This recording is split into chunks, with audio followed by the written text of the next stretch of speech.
Hey everyone, John Henry here, slingshotfutures.com, and welcome to the Daily Market Outlook for Futures, where we take a look at our big six markets and we formulate an attack method for trading tomorrow. In this case, it would be for the 22nd. We're nearing the end of February already. Kind of crazy how fast this month went. And we just kind of put together a plan so we know what's going on and what our attack method is for tomorrow. Welcome back to the week. Hopefully you had a long, restful weekend on the holiday. If you don't live in the U.S., hopefully you at least got to spend a little bit of time away from the markets, maybe some time with the family, and if the weather's nice, head outside for a little while.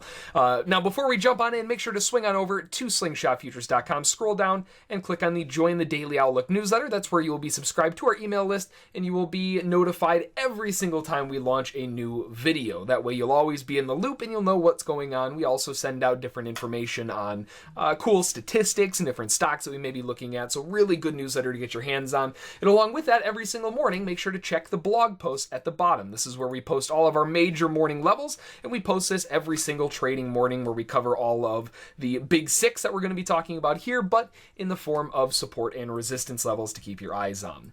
So jumping on in here, we have the Bund working its way pretty range bound, not really a whole lot going on. Looked like we were going to have a nice bearish day in our hands, but they just kind of gave up the ghost and slammed all the way back up. Now, one big thing to keep an eye on here is we missed the test of the highs, right? They were not able to break a new high, and that's a pretty big clue. The fact that they were able to reverse all the way off the bottom that close and still miss making a new high says a lot about the buyers. The buyers seem to have had their eyes set on a retest of around the top of that first morning range, and that's about it, because they weren't able to get anything else going. Now, a lot of times when you see a near miss like that, it ends up leading into a deeper correction than a lot of people will generally be comfortable with. So buying into this move, it is possible, but it's going to be a little bit tough. In all honesty, what I would rather see is an attempted move higher, a failure, and a turn back lower to try to get that sell move going, to pressure the buyers, right? Because again, being a buyer in this type of environment, knowing what that miss at the highs is doing, it could cause a little bit of stress, and that may cause a nice drop to the downside. Now, overall, if this move down does occur and we find support off of that 164.37 area, I would definitely be looking for a bounce back up from there to see if we can finalize that move at the highs and break out. But if they cannot, this miss on the highs tells a big story, and we may be gearing up for a breakout to the downside and a break down from there, 164.09, and maybe even a little bit through it.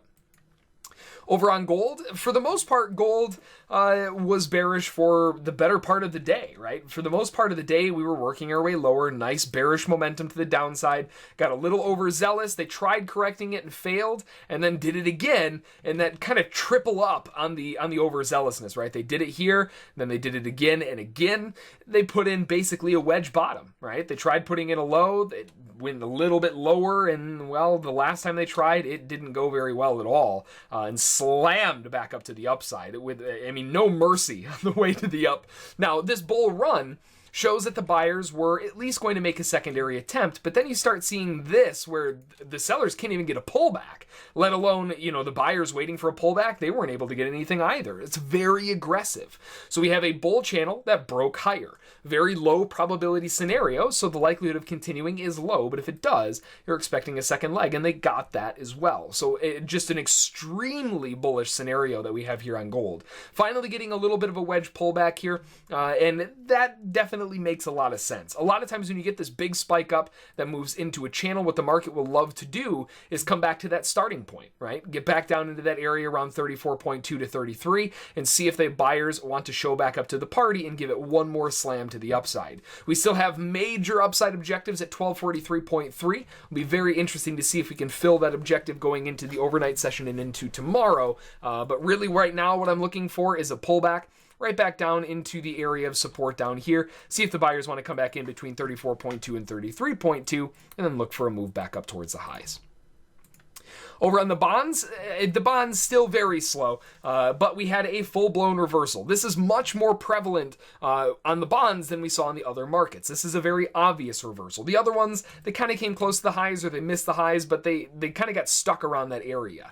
In this case, the bonds was working down lower, found a range, put in a big reversal to the upside, and actually broke out through the highs of that area of the early morning move, and that forms a range, right? We have a new high into a new low, into an attempted high, fails, another new low, failed to go lower again on a double bottom, and now we have a new high. That's where we are right now. So essentially, this is just a huge range. We're looking to buy low, and we're looking to sell high. And in the middle, you could subdivide this into two different ranges. You have the smaller range right here, another range right here, and then potentially forming a new one up at the top. So you've got a lot of different ranges that you can work with right now, and all of them have the same story. Buy low, sell high, stay out of the middle. So right now we're testing a major area of support between that 151.06 area to 151.04 and looking for a bounce back up to potentially retest the highs again. Maybe a failure there, and if they do fail through this area of support, you expect them to go to the next area down. On crude oil had a very nice run up in the overnight session, just a beautiful bullish run. But when it came time to show up for the US session, well, they didn't do so well. Had a little bit of kind of failure up at the highs here. When they tapped their way out, you can see that massive wick on the highs, complete failure, came back down. And when they tried to retest it again, they couldn't even get that done before pushing back lower. Now, this big dive down, in all honesty, I think that was nothing more than to scare out the earlier buyers who maybe were trying to hang on to a position. Buying in here, just not seeing that movement to the upside. Trap them all out, let them chase it back in, finish the objective off at the highs, and now we're off to the races back to the lows and forming a very large wedge. At this point in time, we are in a very tight little range, so what I would like to see here, given that we are at the major area of support from before, as well as right here between 54.29 and 25, would love to see a retest of this low, maybe a little bit lower to retest the wedge bottom, but then looking for buying pressure up. That is going counter trend. What I would rather see is an attempted break lower, a failure, and then a nice spike higher to get good prices for the sell, and then shove it right back down to the lows again. So two different options here, both kind of point to the downside, but one has a slight bullish bounce first before we get that. On the Nasdaq, man, I really was hoping the Nasdaq was going to have one of those big explosive days that just never stopped. It looked like we were going to potentially get one, but, well, it cycled all the way down. Major support between 33.75 to 31.75, missed the test, and put in arguably a new little range bottom in here, and that allowed the buyers to shove it back up one more time. Now, because this pullback was so deep, first of all, we have to assume that this rally higher, this run to the upside, was getting bought for every conceivable reason. If there was a bull candle, it was probably bought. If there's a bear candle, that was probably bought too, right? Very bullish momentum to the upside. And there are going to be buyers that buy into this pullback the whole way down. As long as it doesn't break that low, they're going to be buying into it. But because it went so far down, they're going to lose emphasis on trying to break out through the highs and keep it going like you would normally see those strong trends go. This one's much different. You have a big move up, and it just kept going and going and going and going before they finally found support and turned back around. By the time it gets back up to the highs, the buyers are so exhausted from buying the pullback that they're just going to look to exit at the highs. And that is exactly what happened. We hit the highs and then immediately failed right back lower, and that leaves us with a range. We're looking to buy low, looking to sell high. We're just cycling off of the highs. A quick little bounce up might be a nice area for a re-entry down. Otherwise, looking for support down between that 33.75 and 31.75 for a long bounce back higher. The S&P, very similar story, slightly more bullish. The S&P was bullish going into the overnight session. Well, kind of a range, really. But we broke out of that move up, and again, a very aggressively bullish move higher. I mean, look how many back-to-back bull candles there were inside here. In the first bear candle, that was bought right up. The first bear pullback, that was bought right back up. The buyers in this situation are also going to be buying for any conceivable reason. And the same thing happens. We get a big pullback, much larger than most buyers wanted to see, especially this massive bear candle. But the bears aren't getting any follow through. So the sellers aren't showing up, but it's most likely a spoof. It's to scare the earlier buyers out of the trade. So maybe a larger buyer can step in and absorb those orders, maybe a bunch of them, a group of people, whatever. But they're buying into that pullback and they're trying to get as good of a price as possible. It retests that area, makes its way back up to the highs. And again, once it hits the highs, all the buyers are exhausted at that point, and they look to exit, and we find a huge reversal back down. Potential wedge support coming in, and we can see that wick is showing that they might want to bounce off of that a little bit. But overall, really the big thing is we're in a range. We're looking to buy low, sell high.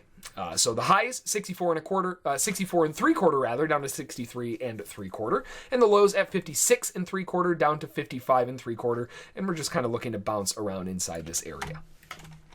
So overall, really good day of trading. Glad to see that we have a little bit of volatility coming back with no news today. There really wasn't anything that stands out today in terms of, oh, this is totally going to move the market. We did have some news at 9:45, which may have been a help to some of this run higher. But outside of that, really not a whole lot considering the movement that we got. And tomorrow, we're looking at about the same thing. We don't have any U.S. news, or at least any big U.S. news. We've got a bunch of stuff for the Euro as well as the UK. Those are coming out at 3:30 and 5 o'clock respectively, but that's it. There aren't any other U.S. environment moves that we have to worry about. Now, one thing that I always keep in the back of my mind when I see this big move day, whether it's up, down, it ends up in a range, whatever, because it was so volatile today, we may end up just being in a tight range tomorrow, and we've got to play it a little bit safe. So overall, really good day, hoping for more of these. I would love to see the markets really kick up a notch and keep the volatility going. But as always, if you have any questions about it, feel free to send me an email, jbrink@slingshotfutures.com. Like we always say, make a plan, trade that plan, follow your rules, and you will be A-okay. Until the next time, we'll see y'all tomorrow.